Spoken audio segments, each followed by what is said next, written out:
Hey, good afternoon. I think for most of you, it's good afternoon.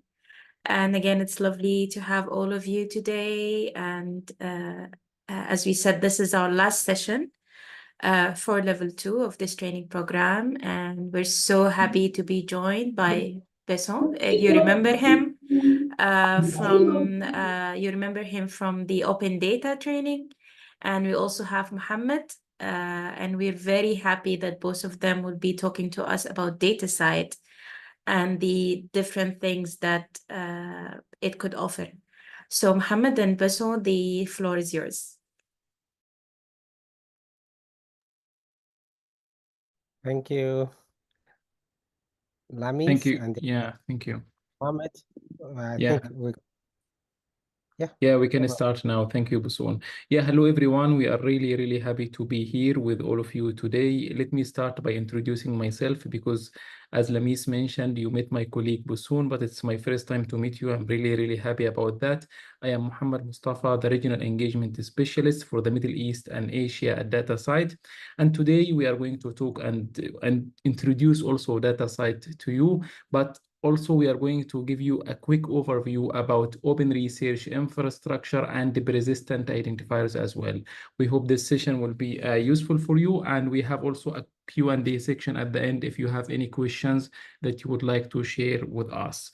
So let me start by sharing my screen.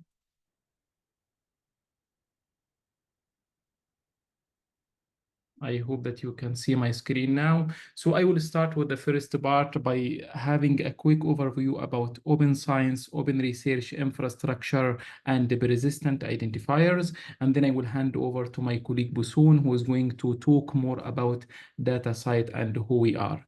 Before we dive into DataCite, who we are, and our global community, it's really important to understand where DataCite is coming from. What is our core community? So in order to understand where DataCite is coming from, we need to go back to the bigger picture, which is the open science. I'm sure almost all of you have heard this term before, and according to the UNESCO recommendation on open science that was published in 2021, they considered 4 important pillars in order to help societies to transit to a fully open science community.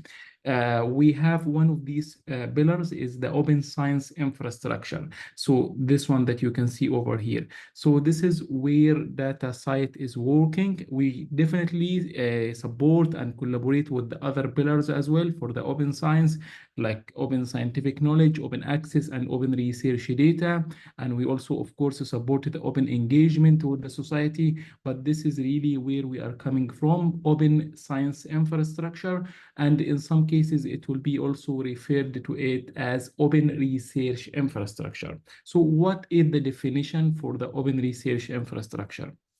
Again, according to the UNESCO definition, it's usually the shared research infrastructure that are needed to support open science and also serve the needs of different communities. So usually these open research infrastructure are developed by non-profit organizations. So they are not developed by commercial organizations that just want to sell a solution for university or research organization. No, they are mainly developed by non-profit organizations. And that means that they are usually supported by their community. The members of this organization will be the ones that lead the organization, drive the organization, set the priority also for the organization, and most importantly, help in supporting the sustainability of this organization and the particular research infrastructure that this organization is developing. So that factor is really important to ensure the long-term sustainability. And the goal is also to increase transparency, equity, and fairness in the research infrastructure, and supporting also and benefiting the society and the general public by building that trusted research ecosystem. So this is regarding that important pillar of the open science, the open research infrastructure pillar. And then we have a new term also, the term persistent identifier, which is one of the core element of the open research infrastructure. And again, citing the UNESCO document that was published in the year 2022, highlighting open science infrastructure for all. And as you can see here in that document, the UNESCO is referring, or they are highlighting, the need to identify scientific outputs and research outputs within that research infrastructure by these persistent identifiers. So the UNESCO is highlighting the importance of adopting persistent identifiers in research workflows. And even we can see here in the footer, the UNESCO is citing some examples for these persistent identifiers. So they are talking about, these persistent identifiers can be assigned for people such as you, academic researchers and contributors to the research ecosystem. And here we have ORCID ID as an open identifier for academic researchers. We have also identifiers that can be assigned for research outputs such as DOIs. And here we can see the UNESCO is referring to DataCite DOIs. So this is where we can see the term persistent identifiers appearing here, and where also the UNESCO again is highlighting the importance of adopting these bids in the research infrastructure. So in order to dive more and understand the persistent identifiers, first of all, we need to understand the definition. So what is the definition of a bid? So bid is usually a unique alphanumerical string that refers to a digital resource.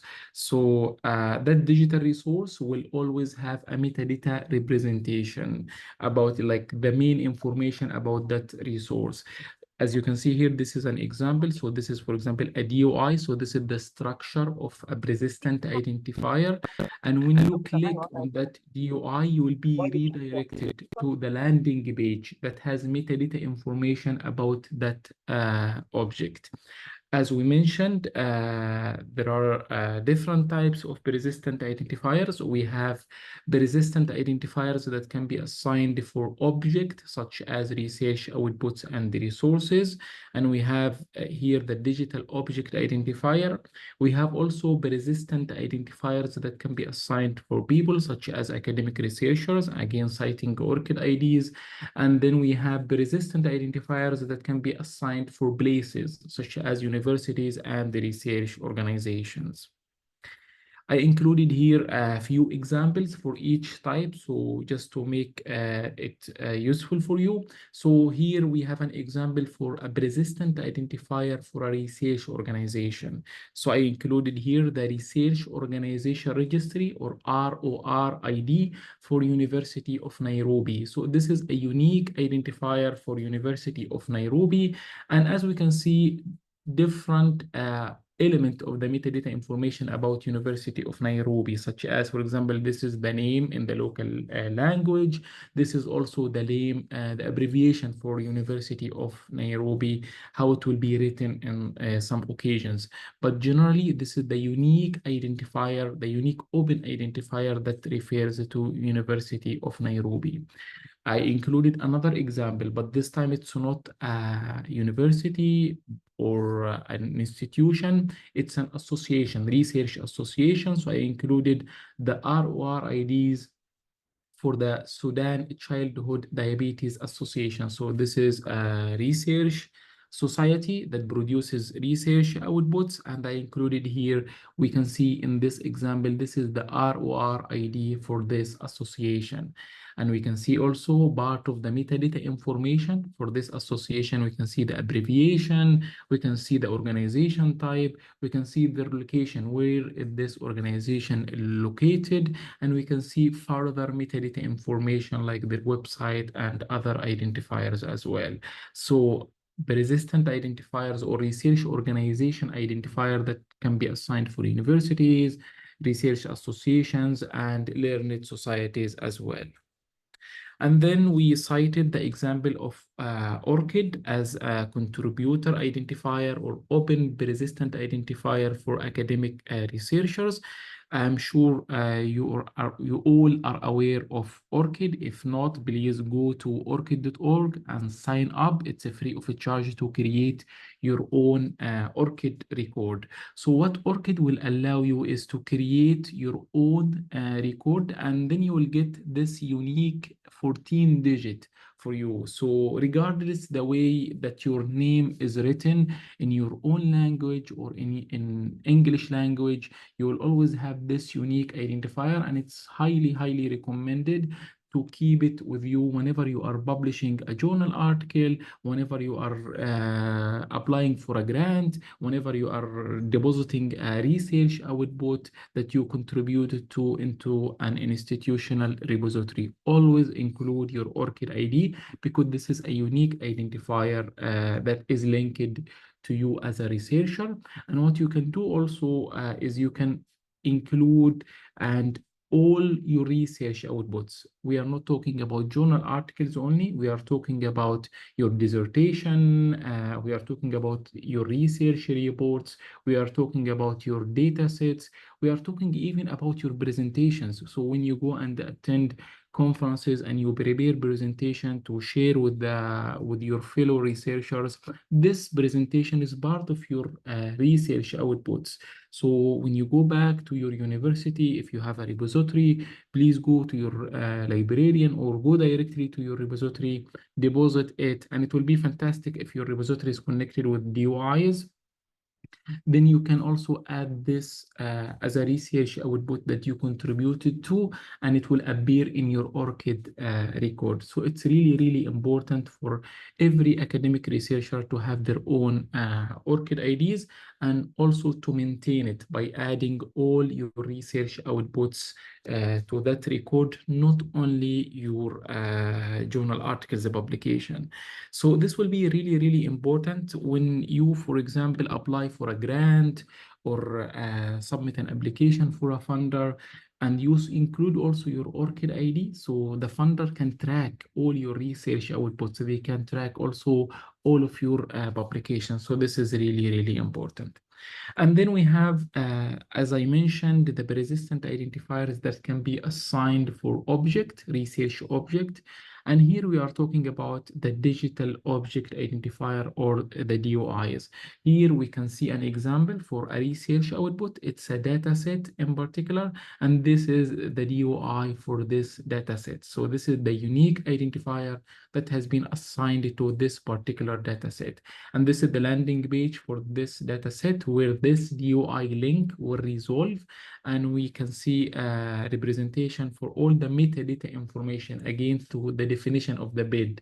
It will redirect to a landing page where you can see a metadata representation about that object. So here we can see the dataset title, we can see the author's names, we can see the publication year when this dataset was published, and we can see a lot of valuable metadata information as well, which is really important.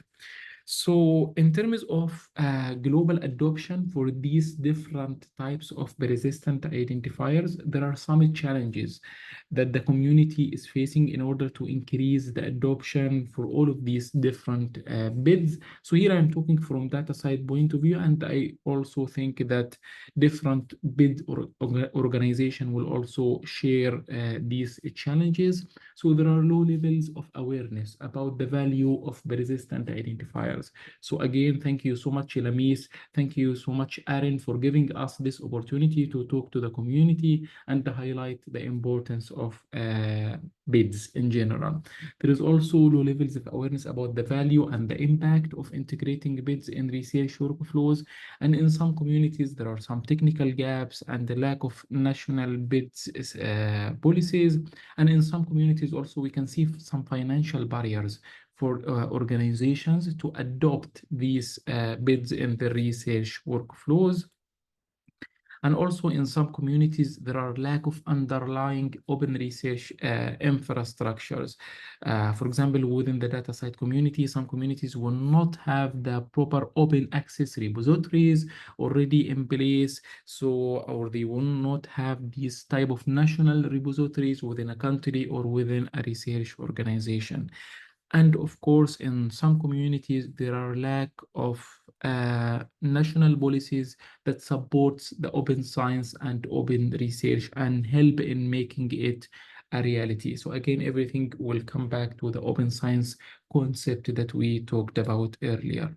So in order to help overcoming this problem, DataCite last year launched a global access program through the fund that we received from a Chan Zuckerberg initiative, with the goal to increase and improve equity and accessibility to our persistent identifiers in Africa, Latin America, Middle East, and Asia. And in order to achieve that, we took a comprehensive approach, and that comprehensive approach took three different aspects. The first aspect is outreach, the second one is a technical infrastructure, and the third one is a funding aspect. So within the outreach activities, we launched an ambassador program at DataCite to help, having these volunteer ambassadors so they can spread the word about DataCite, about open research infrastructure. So within the sub-Saharan region, we have three fantastic ambassadors, as you can see here, one from Cote d'Ivoire, one from Zimbabwe, and another one also from Ethiopia. All of them are helping us a lot in spreading the message about open research infrastructure and bids. We also started to publish monthly use cases where we are explaining to the community how different organizations, whether they are universities or a learned society, are using and integrating DataCite services in their workflows.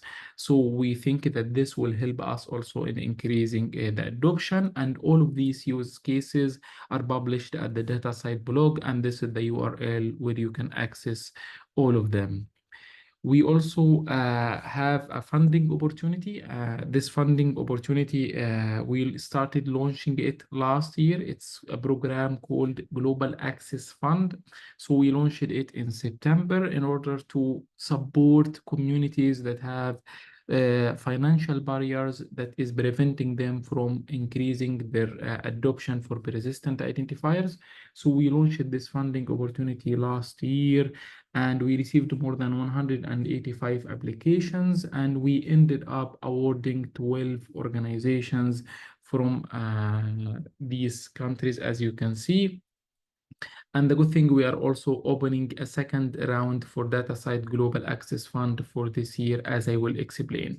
Just to talk about the awardees for this year. So we, for example, from the Middle East and North Africa region, we awarded CNUDST, the National Documentation Center in Tunisia, and we awarded also the Arab Council for Social Sciences. And for also 2024 awardees from the Sub-Saharan Africa, we awarded EcoConnect to build open research infrastructure in Nigeria. We awarded Busitima University, the Zimbabwe University Libraries Consortium, and they are doing a fantastic work. And we are also awarded University of the Cote d'Ivoire in Cote d'Ivoire as well. So as you can see, we are trying to support different institutions, different research organizations across Africa, and not only Africa, like Africa, Middle East, and Asia, and Latin America, to increase the adoption of persistent identifiers within the research workflows. So now, in terms of 2024 Global Access Fund, the second round, again, we are opening the second round in September, as I will explain in the upcoming slide about the timeline. So this is an open invitation for you. This year, we are funding two different tracks. The first track is outreach and engagement activities. I think this is an invitation for you, Lamis, and Aaron as an organization in general, because Aaron, you are doing a fantastic work in outreach activities. So if you are interested, maybe Aaron can submit an application for outreach activities. And this is to support non-profit organizations, of course, that is willing to do capacity building or host events, whether it's online or in-person workshops or virtual communication campaigns, or if an organization is wishing to develop an educational resources all around open research infrastructure, all around increasing the awareness about DOIs, about DataCite infrastructure as well. So we have this outreach and engagement activities track up to 10,000 euros for this fund. And then we have also another interesting fund for open research infrastructure development. So let's say that you have at your university, you don't have an existing repository. So maybe you can apply, you can speak with your librarian, you can speak with your university team, and you can prepare an application, and you can submit this application to DataCite Global Access Fund when we open the call for proposals, because you wish to develop your repository. You don't have that underlying infrastructure, and you will use this fund to develop a DSpace repository, for example. Or even if you have an existing repository, but you want to improve it, you want to improve by having a dashboard, you want to upgrade the existing repository, you want to build an integration with DataCite APIs, you want to improve overall your existing repository, you can always apply also for this fund, highlighting all of your activities. So yeah, this is a good funding opportunity as well for organizations that are interested. So this fund is up to 20,000 euros. So yeah, please, if your university, you know that you don't have a repository currently, or even if you have one but you want to improve it and enhance it, you can always apply for this funding in a coordination with your university, of course. So in terms of the timeline for the Global Access Fund for this year, so we are opening the call for proposals on September 2nd, this September, and then the applications will be due date until October 11th. And then we expect to inform the awardees within December 2024 for this year. And all of the awarded project will run through the course of 2025 from Jan to December. Here we have also the URL for the Global Access Fund if you wish to know more also about the program and also the awardees that was awarded last year. Even if you have questions and you want to know more about this funding opportunity, we are hosting a webinar on 11th of September. And this is the registration link. I will post the registration link on the chat as well. So if you wish, please register, share the link also with your community, share it with your university, with your library team if they are interested. And if they have any question, they can join and ask also any question during that webinar. Yeah, and that being said, thank you so much. I finished my part and will hand over now to my colleague Bosun, who is going to talk us about DataCite and who we are. Hey, thank you so much, Mo. I'm Mohamad. Sorry, don't mind me. We have a fun way of calling ourselves. And again, I say thank you to the entire community. I've seen some names that we've had opportunity to chat with after the series that we had with you, that is with Esther and I. Thank you so much. And about DataCite, thanks, Mo. The next page.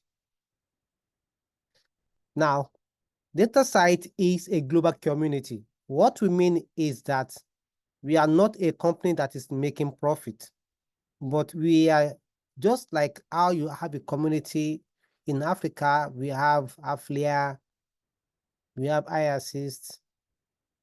Those are just some communities in the continent.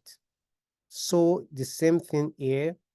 DataCite is a community that share a common interest to ensure that all our research outputs, regardless of what kind of output that you are working on, and the resources are openly available, they are well connected, and then they can be reused to advance knowledge across and between disciplines now and in the future.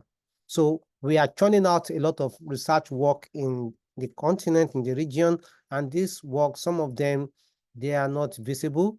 I've seen a lot of universities that have been existing for more than 50 years, some 20 years and more.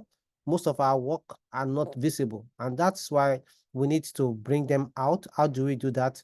By joining this community. And then it will improve our ranking, it will improve our visibility, to improve our funding opportunities also. As a community, that is DataCite, we make research more effective with metadata. The driving force of our DOI is our rich domain agnostic metadata that connect our research output and resources. So our output and resources, they are from samples, images, to data, reprints, grey literatures, books, book chapters, and many more, including object samples and more. We enable the creation and management of persistent identifiers. Mohamad have told us about persistent identifiers, so I'm glad we have a good knowledge before, and again, he did a refresher with us. So that bit that we enable you to create in our platform also goes along with some integrated services, which ensure that we don't just use or create DOI, you can get more details, metrics, impacts, and merits from assessing our DOI infrastructure. And it facilitates the discovery and reuse of your research outputs. Know one thing, DataCite is a not-for-profit organization. We are registered in Europe, precisely in Hanover, Germany, since 2009. Next. So our core values, this is what drives us. As an organization, we ensure what we promote, what we say, we actually do it. In terms of reliability, we exist to reliably support our community and to ensure our infrastructure is sustainable. We don't just create the infrastructure, we provide the platform, the ground, and the system that will ensure that it is sustainable. So when you create your DOI, it will continue to exist in the research space. We are transparent, we make transparent decisions, and engage openly with the community in all that we do.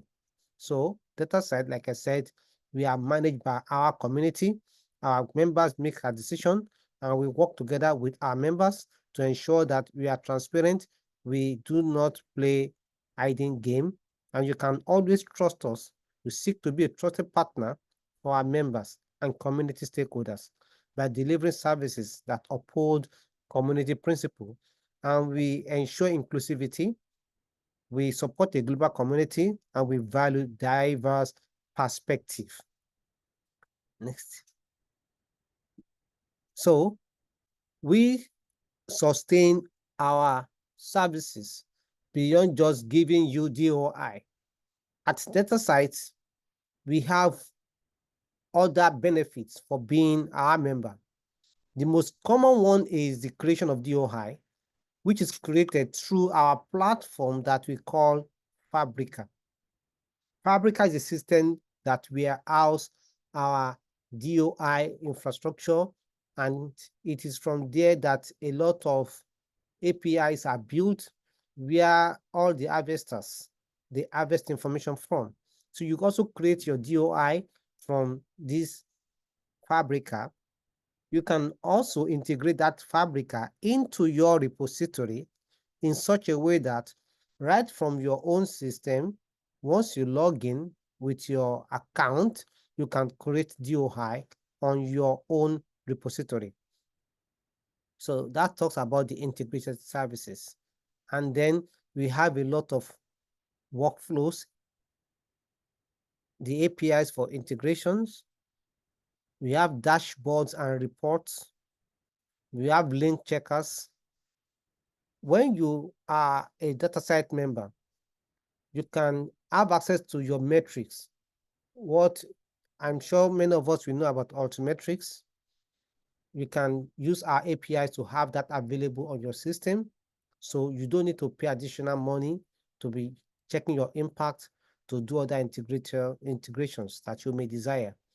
We also enable discovery. DataCite has a platform that we call Commons, commons.datacite.org. On this platform, you can check for different research, different works, and you can see the usage, or you can even track not just the usage, the access also. And our metadata, I mentioned earlier to us that our metadata, it is domain agnostic. Anybody can use it. So we have features in it that identify different thematic areas, thematic subject outputs that you are bringing out.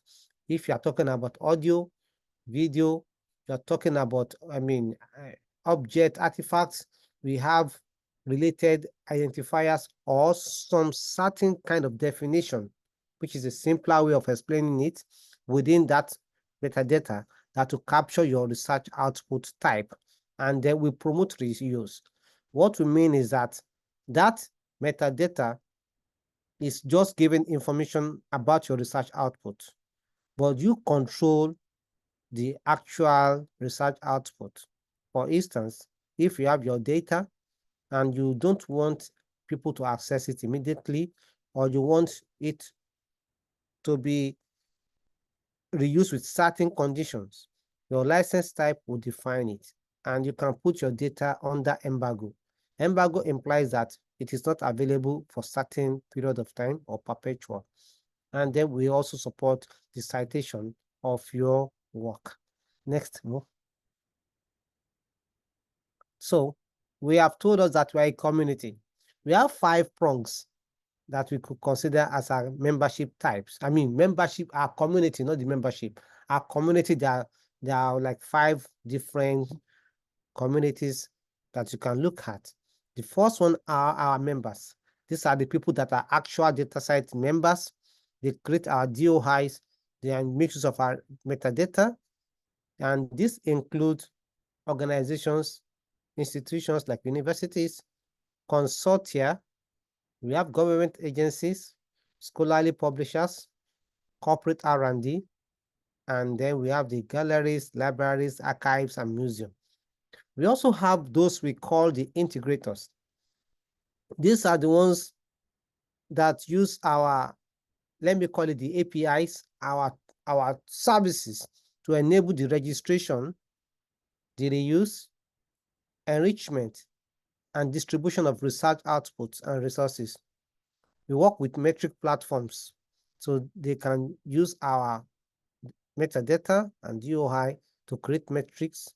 We work with metadata harvesters, and we also work with those that we call the DataCite service providers. For instance, I know both DSpace and OJS, they are common in our region. And by default, when you implement OJS, it has a plugin that can allow you to integrate into DataCite Fabrica. So once you become a member, you just put your membership details into your OJS and to allow you to create DOI. The same thing for DSpace and a lot of such software that we use for our repository. A lot of them. I just mentioned the 2 that are common in our region.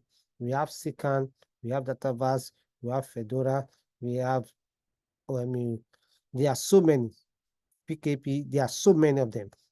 And then policymakers, they are part of our community, we relate with them, and the government, the NRENs, we are always relating with them. We have those that we call the collaborators. These are organizations and stakeholders around the globe which promote the use of persistent identifiers, and they include open scholarly infrastructure organizations, standardization initiatives, and project partners also. And finally, our core people, the researchers, because these are the ones that churns out the outputs. All our services are designed to support the research lifecycle. And so we interact directly with researchers, which is why we are here on new projects and initiatives. We support researchers through the services, platform, and policies of our stakeholders. Yes, next, please. Next, so we have different kinds of research outputs. And all these are supported by our DOI and our entire infrastructure. We have those that are published outputs like the text, we have books, we have journals, book chapter, different kind of great literatures that you can mention, such as conference proceedings, conference paper, dissertation, thesis, preprint, reports, event, and so on. And our name is DataCite, the DataCite. So the first thing that people think about DataCite is data. Many will think that it's only data that we give their DOI to. No, it's more than data. And by the way, all research output is a kind of data, depending on how you analyze it. So we provide DOI for data paper, for data sets, for different collections. And then for your multimedia, today we have projects that are recorded on the field with like audio, some as video, sometimes to capture pictures, sometimes they are offline like ODK2, Open Data Kit, or Kobo Tool, Survey Pro that use to capture your data when you're in the field. All this data that you have taken at that field can be assigned DOI. In fact, that is the best practice. Then what about processes and workflows? We call something data management plan. Now it is called research management plan or output management plan. They provide UI for them, for your models, for peer review, for standards and different workflows. You provide UI for them, provided you are using them in your research work. For physical objects that you use in your research work, you go on the field as if you're an agricultural person, you use some tools and you want to reference the tool in your work, you have to give it DOI so that your work can be, you are creating visibility for yourself, your institution, and your work. The instruments for samples and even artifacts, for codes, for software, all of these, we can give them DOI because they are all research outputs. And what our infrastructure provide is the DOI for all kinds of research output. Think about it, and then it has DOI and a particular metadata that work for it within DataCite infrastructure. Next page. So I just have a summary of it. The research output can be looked at as being two: the research data and then the text. The non-text and the text. So the non-text could be data, could be video, could be anything. And then we have those that are text dominated, like the gray literatures. Just think from that perspective, and then they are all captured. So next slide, please. After this, we know that DataCite is taking a lot of initiatives across the globe, and some of them have been mentioned by my colleague Mo. I will run through some of them. The Global Access Program has been discussed extensively. We mentioned about the GAF, which is the Global Access Fund, where we are providing fund. The ambassador has been mentioned. There's another one that we have. In fact, some of our members in Africa, they are enjoying it. We call it the partnership, in which our members in particular location are partnered with another one in another region, and you can collaborate, learn more. Iron will sharpen iron so that we can be sharper. That is what that is all about. We partner to learn from one another and each other. Also, if you have heard about IGSN, which is International Generic Serial Number, which is commonly used by artifacts, museums, galleries for objects. That IGSN is powered by DataCite. So when you want to create IGSN ID, you are provided a DataCite DOI. All is handled in our system. What about RAID, Research Activity Identifier? This is not yet common in this region, but when you are carrying out research, you know, we have project software, project management software. I won't mention any software provider that handles it. So what this does is that you want your provider or your funder to see what you are doing. We provide DataCite DOI, which has RAID in it, to share the DOI of your activities with them. So if you are doing what is called MEL, monitoring, evaluation, and learning, or monitoring, evaluation, accountability, and learning, instead of sending your whole file to the funder, you only send the DOI of your RAID. You send it to the funder, and they can track your project like that. Then there's a major initiative called Make Data Count. will help further the adoption and implementation of responsible data metrics. For example, the Make Data Count initiative.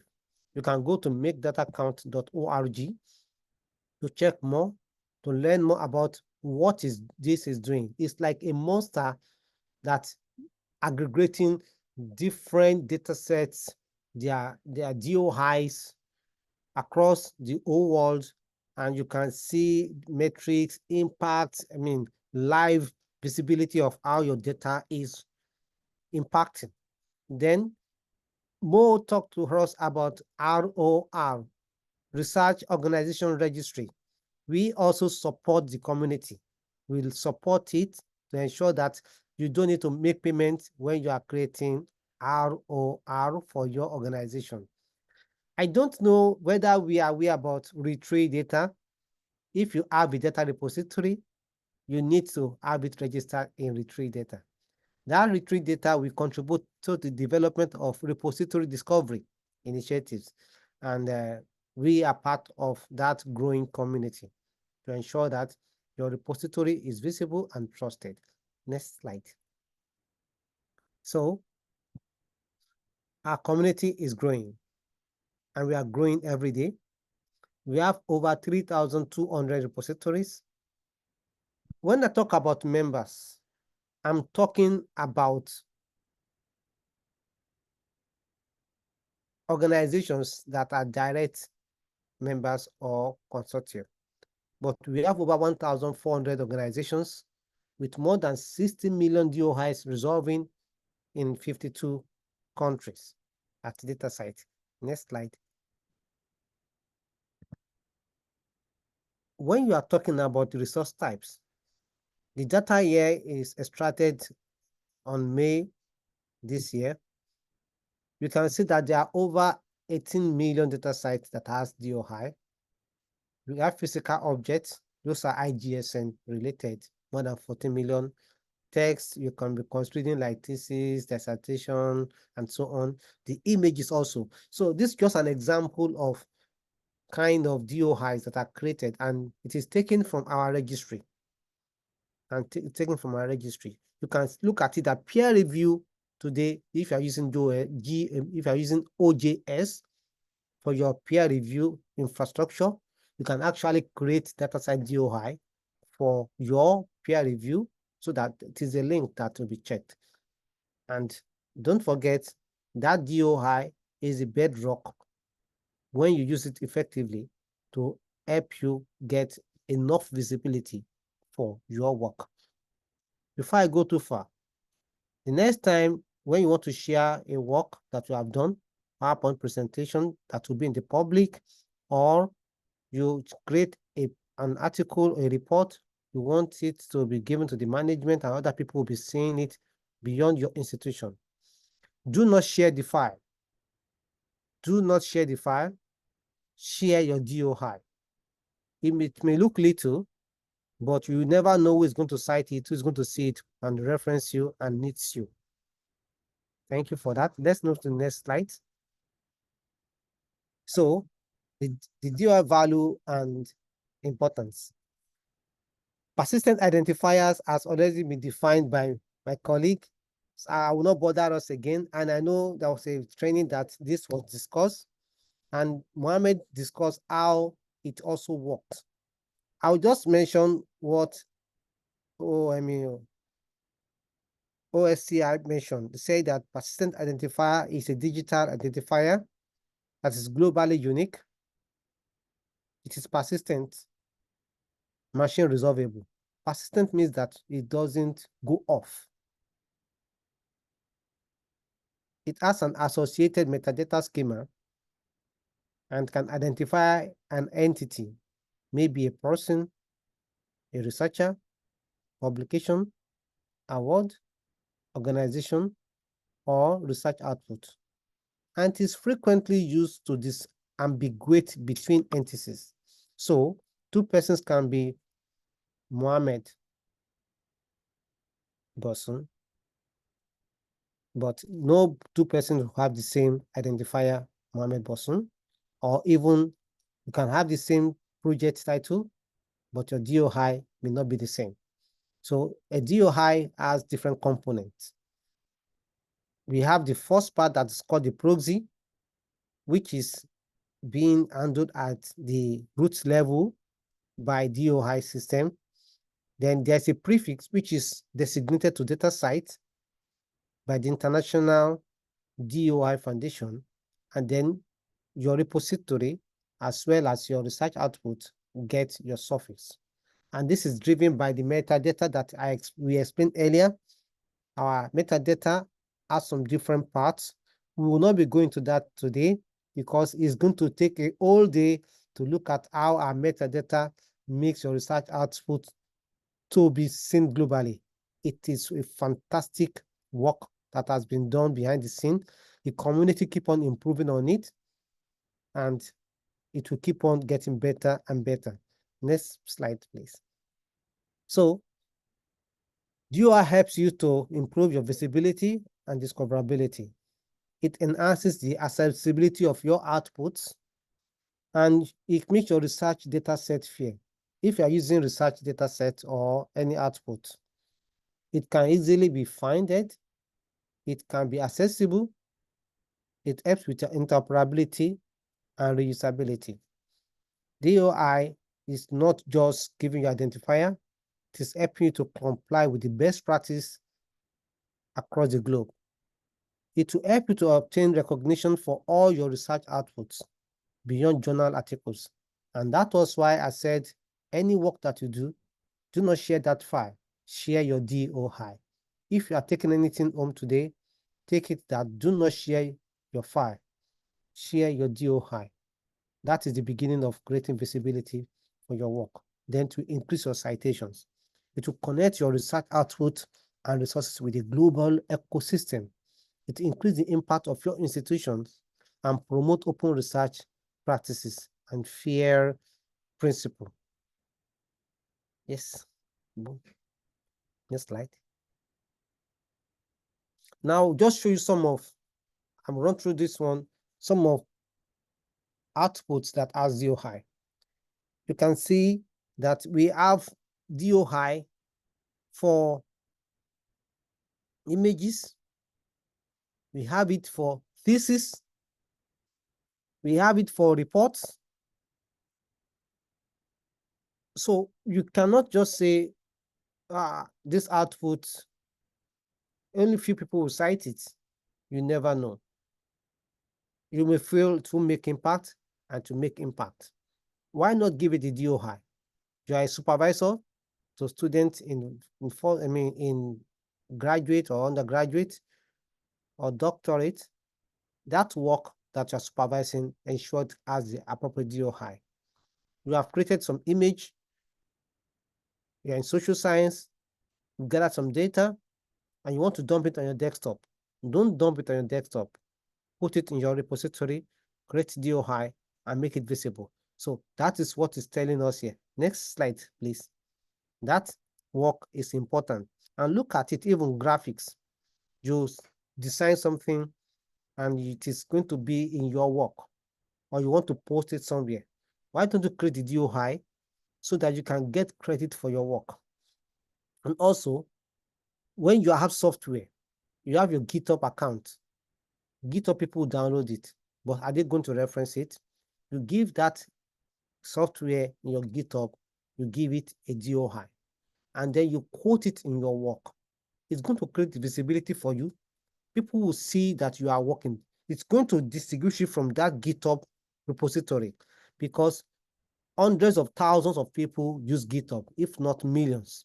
But your work will be singled out because it's research related. These are the impact that DOI will have on your work and on your software also. Next slide, Mo. So I mentioned FAIR principle. I know we have had trainings on FAIR principle. Just a recap of it, that making research outputs fair means that the metadata and the data are assigned a global unique identifier, a DOI, and accessibility means that it is retrievable via the identifier. using standardized protocol, that is machine learning tools or machine readable tools that will make it to be accessible even when the data are no longer available. So your DOI will still will be available. Even if you try to remove the data, the DOI that will keep on talking about this work have ever existed before, this is the creator, this is the affiliation, it will keep on existing. And that is what is called accessibility. In terms of interoperability, it makes use of a formal, accessible, shared, and broadly applicable language for knowledge representation.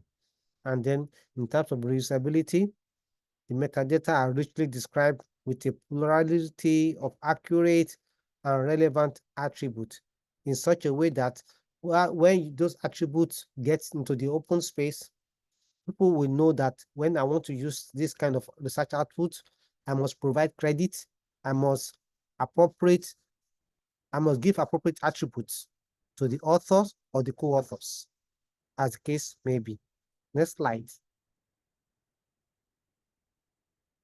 So sometimes it will be, oh, how can I get DOI for this work that I just saw the topic? If that work actually has DOI, you can use what is called a DOI formatter. And this DOI formatter also, you can integrate it into your repository. I know of some repositories that have this in such a way that when you try to access their resources, it gives you the option to pick your citation format.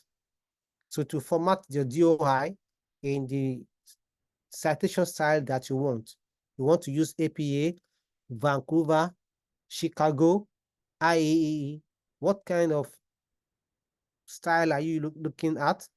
This DOI formatter will help you to achieve it. So you can also make use of this as a tool.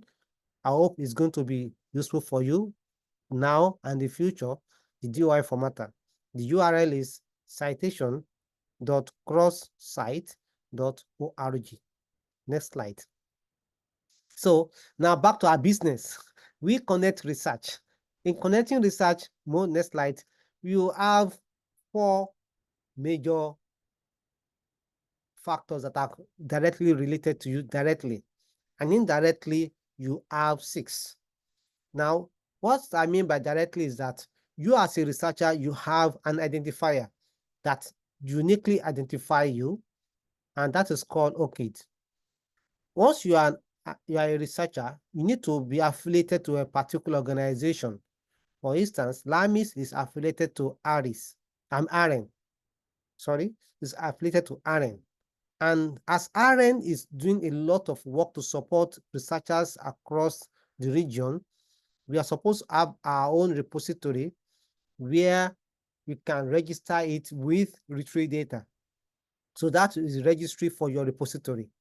So your work that you have done is given a cross-ref or DataCite DOI, which we recommend DataCite DOI when it is not just, like paper publication. Once you are doing different kind of work, DataCite is your best way to go. And then you give that DOI to your work, let me say your data set or your picture. It is residing in a repository that is registered with retrieve data, and that repository belongs to a particular organization. And in that organization, the researcher who has an OCID ID is working on a particular project with a DataCite DOI. In the pit graph, which is the one that's on my right-hand side, there is a relationship for all these identifiers. For the project that is funded by a funder in yellow on my right, it is giving the funding to a particular person at the lower part on the left, and that person belongs to an organization. So although the person applied for the fund is given because they can track and trace the person to a particular organization. If it's an individual with no affiliation, that money can go into the drain. So that organization has its own identifier. And then this person created a lot of data sets and used a software to analyze the data sets. And then after they are through with the analysis, they wrote out some publications. So it is the DOI that connects them. All of what we mentioned here, you can get different analytics and even more than that from what we have here. This can be taken from our commons. If you go to commons.datacite.org, you will see a lot more from there. Our next slide. So in the next three slides or four, we just want to show you what we have in our commons. For instance, somebody just type comparative analysis of the 5 locals and nuclear 5SR, and it stopped there. Click on search. The system shows us that there are 2 types of works that are related to this topic. So this is the first one. It shows the year that was published. This is a data set. Then the CC license is given. The language is English. And it says there is one from Crossref. There is one from DataCite. The one from DataCite seems to be like ordinary data. The one from Crossref looks to be like the text. So next slide. On this same work, we could notice that drilling down, it has just one citation. And the license type, we need to look into it more. The DOI is registered through Crossref, and we have the name. We want to dig further, look at what our commons is going to do in the next slide to this data set, to this work. In the next slide. So that same work now, our commons, that is DataCite commons, shows that it has only one citation, but there are 118 views with 16 downloads. And you can see the citations to the left, how you can cite it. Furthermore, from that commons, it tells us how the views spread across in different time. You could see that there are actually 16 downloads. Invariably, the impact of that work is more than just the single citation. The impact is talking about the number of views and the downloads that has happened to that research output. That could only be measured because there is DOI. So our next slide now, it gives you support for recognition, and then the organization can also be cited and can also be used to measure the impact. For instance, depending on the DOI given, this is an organization in Kenya.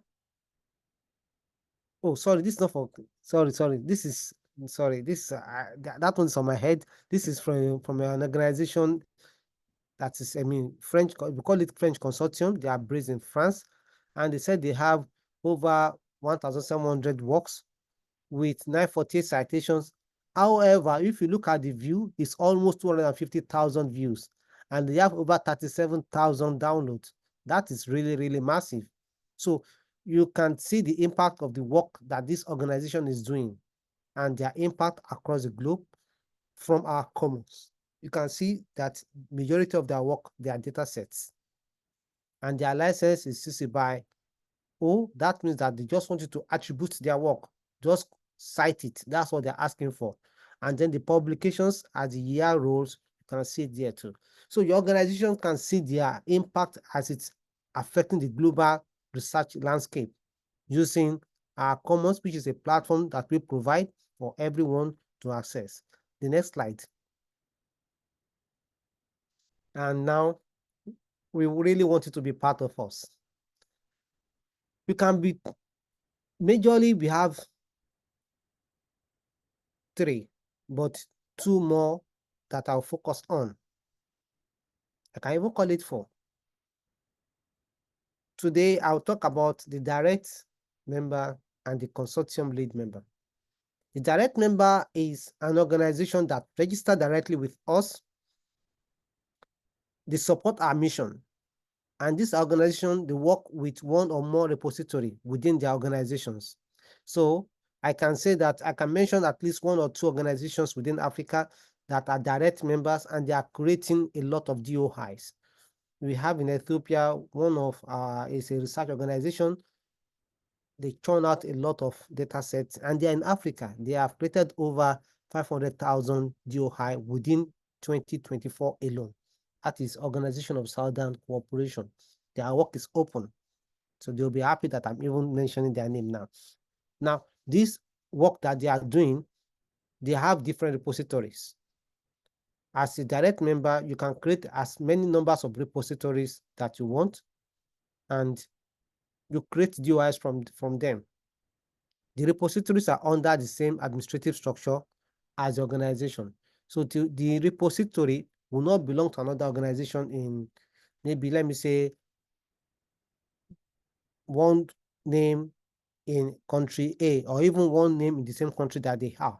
It has to be the same organization, and they are free to create as many repositories as they wish to. The next one on the next slide is called the consortium lead.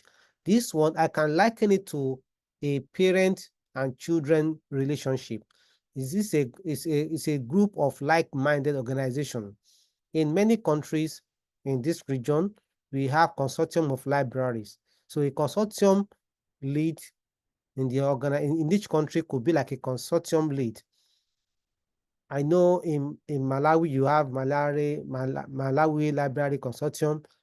In Zimbabwe, you have Zimbabwe University Libraries Consortium. In Nigeria, you have Nigeria Library Consortium. I just give examples across our different part of, of the region where we have consortium. So they can decide to join DataCite as a member, and it is that top body that pays and become the member, whereas all the universities that are members, they will not come in through that consortium. So I call it like a parent-child relationship. Well, the actual name is DataCite Consortium Lead, for the one that will be our direct member, and the children will not be called the consortium organization. So let me explain with what we have here.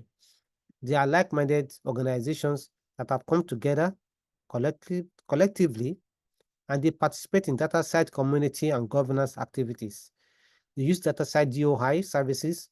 So consortia are generally located in a single country. Let's note that, in a single country, or subject-based. So when it is subject-based, for instance, okay, the NREN for 2, 3 countries or 5 countries want to managing them because it's their NREN, then we also allow it. Organizations within a consortium can work with one or more repository. So each organization or university, as an example, can then have their own numbers of repository. They are not limited on the numbers of repositories that they can create. So let's note that. Then the next slide, I'm almost getting through. Who can lead a DataCite DOI consortium? It could be national libraries, it could be library consortium, it could be National Center for Documentations, university councils, ministries of education, research and education network, group of universities or research centers, institutions that lead national open science initiative in their country or region. Then think about others, add them to the list. That is the ellipsis that we have there. The next slide.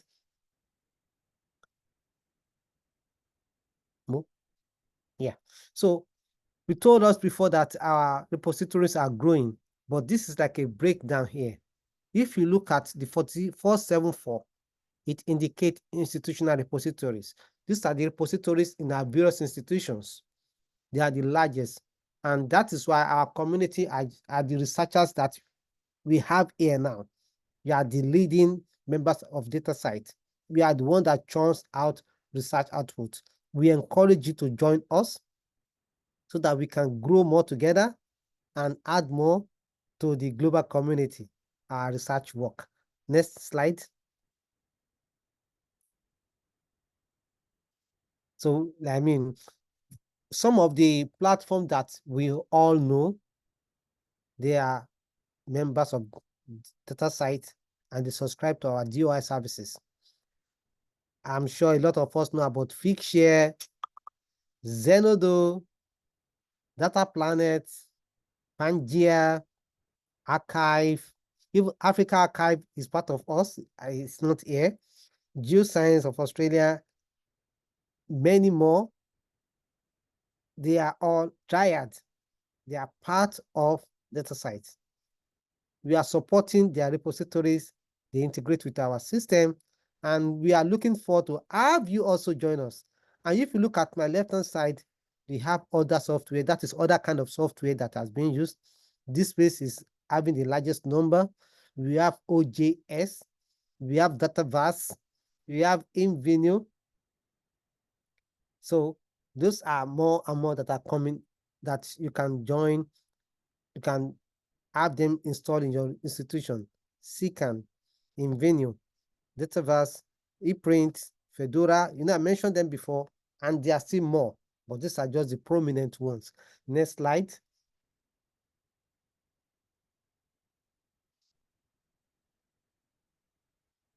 So our community, so may I say that Bakri Nje, I will share my details so we can discuss, send a personal message to me. I want to acknowledge that I received your message, and I'm part of the RN community. I also put my email there, so you can see how we engage you further. DataCite community, we have open, robust infrastructure. As we said that we are led by our community. We have sustainable modeling for our members, and then the community we have community that governs us, that lead us. This includes the community engagement steering group. We have the services and technology steering group, the regional expert groups, and the metadata working groups. These are all our members that form the groups, and we also join as a staff. Then we participate in our community activities. We have our annual meetings. We have our DataCite Connect. We are going to have one again in Zambia come November. We have our annual meetings with our members. We have the member training sessions. We are going to have our community day coming soon. And I think I shared it in the Slack. I'll do that again, maybe after the meeting. We have our open hours every month. We have a lot of webinars, a lot. And then we attend conferences and events as a community, because we cannot exist as an island. Next slide. Now, we are getting to the end. So you can submit a membership inquiry or you email us directly. So if you go to our website, datacite.org/membership-inquiry, or you send an email to info@datacite.org, you can definitely get in touch with us. Now I hand over to my colleague Mo so that we can take our questions. Yeah, thank you so much, Bosun. I think it was really, really nice. Yeah, and now the floor of yours for all the attendees, for Lamis. If anyone has any questions, you are more than welcome to share it with us. I will post, just to let you know, I will post in the chat now the link for the upcoming Global Access Fund webinar. So if you can share it with your librarian, with your university. If they are interested, they can sign up and join the webinar and share any questions about this funding opportunity. But now, yeah, please, if you have any questions, please feel free to ask. Thank you very much, Mohamad and Bosun. And I think there's something that Bosun mentioned, and it's so true, that the name DataCite gives DataCite so much injustice, because the first thing that comes into mind is that it's just about data, but you're doing really amazing work in everything related to research. So thank you very much for this beautiful session. And I think you can see in the chat, everyone is really happy and excited. So yeah, if there are any questions, please go ahead and ask them.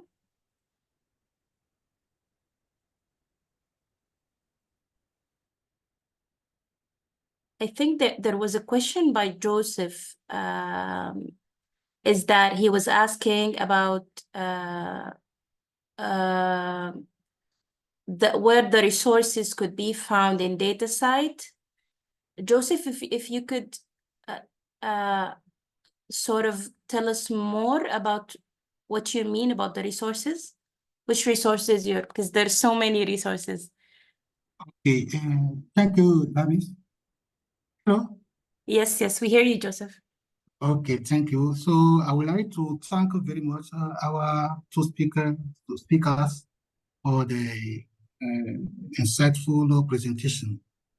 I was asking where we can find the resources, because in the presentation they talk about resources such as I would like to know the link which take to the resources we can direct resources other stakeholders who are using resources for who are using document resources for the research. That is my first question, because I have another question. I don't know if they understand my what I explained about researchers, Yes. the resources. Okay. So the second question is, I would like to know what are the conditions to access GUI and PIDs. Is there some conditions? Because when you are presenting, you quote some institutions such as universities, libraries, and so on. What about individual access? I would like to know about a researcher who writes an article and would like to have a GUI for his article. What are the conditions to access your service? Bosun, do you want to go ahead for the first question? Okay, for the resources, if I could pick the question well, we shared about Commons. Commons is a platform, and I just shared the URL. That is the location to find it. I shared it in the chat. If you actually go to the chat history in this Zoom meeting, you will find a lot of links that we have sent while we were presenting. And again, I also share the links to the Commons, where you can, if I put in cassava or I put in rice, I put in yam, it's going to give me some works that are related to it. So it's that at this platform is like an index platform. It is not like it is. So it index resources that has TOI, and you can go in there to get them. You can use them and cite them. You can get data sets, you can get pictures, any kind of research output, any kind, you can get them, any kind. And you can see the screen being shared by my colleague Mohamad. You can see you have text there, journal article, physical object, data sets, collection, image. There are so many. You can even drill down to specific years that you want your kind of resources should range from. It is an excellent platform for researchers to get access to research output and resources. Okay. Yes. So I have also shared the URL, and my colleague Mo is also sharing his screen so that we can see some of what you can get from it. If you go to the search at the top, just put your title or something there and it will spring out. Your keywords. Yes. Regarding Yes. the second, regarding your second question, Joseph, so The DataCite membership works mainly with institutions. So if your university wants DOIs, so they need to submit an application. First of all, they need to have a conversation with Bosun, and then if they are interested, this can lead to a membership application, and then they get one of the main benefits of joining our community is we allow you to register DOIs for all your research outputs. But you did ask an interesting question, what about individual researchers? So this is the first route or the main route. However, if your institution have barriers or they are not able to get DOIs in the moment, and you have, for example, a report or a dissertation and you want to get a DOI for it, there are some open public repositories for academic researchers where you can deposit your research over there and you get a DOI, but this is like on a researcher level. One of the famous example is Zenodo, the example that Bosun mentioned at the end of his presentation. If you have a research report and you are really keen to get a DOI for it, go to Zenodo, deposit it, link it with your ORCID ID, add your institution name, add ROR ID for your institution, provide as much rich metadata information as you can about this research object, and you will get a DOI for that. But the primary way, the sustainable way, is always to get a DataCite membership. So you make sure that your repository is connected with DataCite DOIs, and you and all your faculty members, all the researchers in your university can get access to DOIs as well. Okay, the main question is to know if is it free. If is it free, I would like to have a DOI alphanumeric number. Did I have to pay something, or I must only make a demand? Bosun, do you want to answer this? Organization. Yeah, Bosun, do you want to highlight this? Yes, Zenodo is free. You register, and that is to the knowledge that I have. But you know one thing, it's a generic platform. Yes, your work will be tied to you, but remember that work is not residing in your institution, so you don't have control over it. You are giving the work over to Zenodo. That is the meaning. So you publish and you put it there. You cannot retrieve it again. So for putting your work there, you are saying that I don't have control over it again.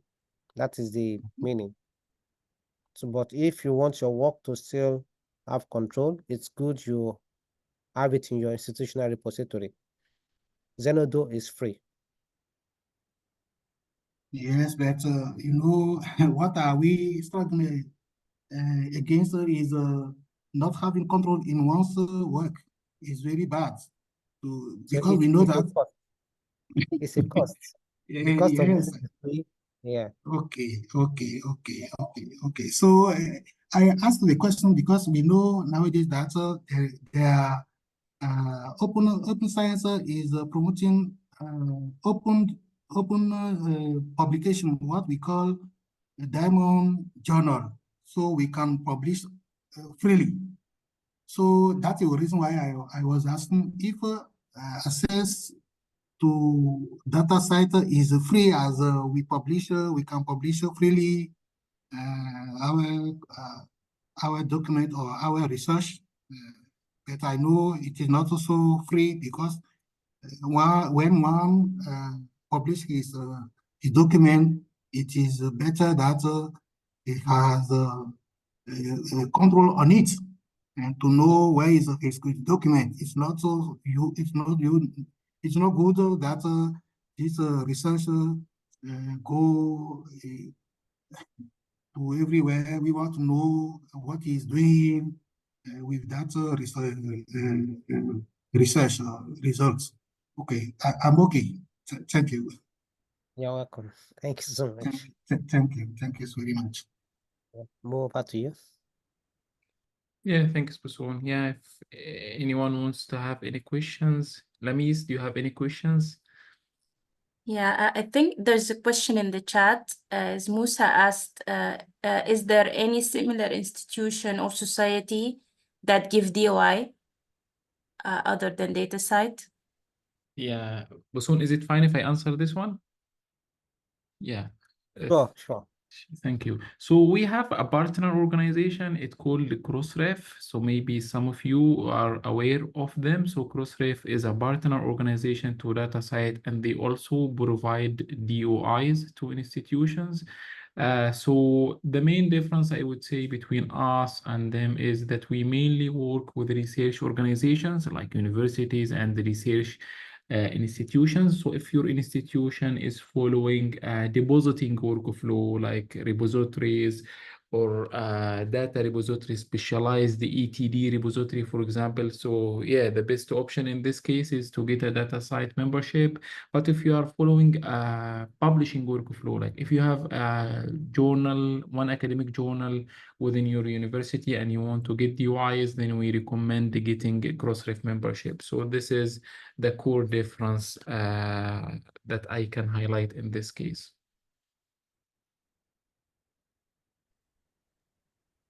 Thank you very much, Mohamad and Bosun. We cannot really thank you, for this very informative sessions. I think we had a really sort of concentrated dose of information, and we cannot thank you enough for that. And as I said at the beginning, this is just the perfect end for this level of training program. And yeah, thank you all very much. And we hope to see you all soon. Thank you, Bosun and Mohamad. Thank you, Lamis and Arim, for hosting us. And thank you to all the fantastic researchers who joined us today. Thanks, Bosun. Thank you, everyone. Thank you. Thank you. Thank you. Bye-bye. Bye-bye. Bye-bye. And for the trainees, please keep track of Slack and your emails as we give you further instructions about moving to level 3. And thank you very much. Thank you, everyone. Have a nice day. Thank Bye-bye. you. Have a nice day. Bye-bye. Bye-bye. Bye. Bye. Au revoir.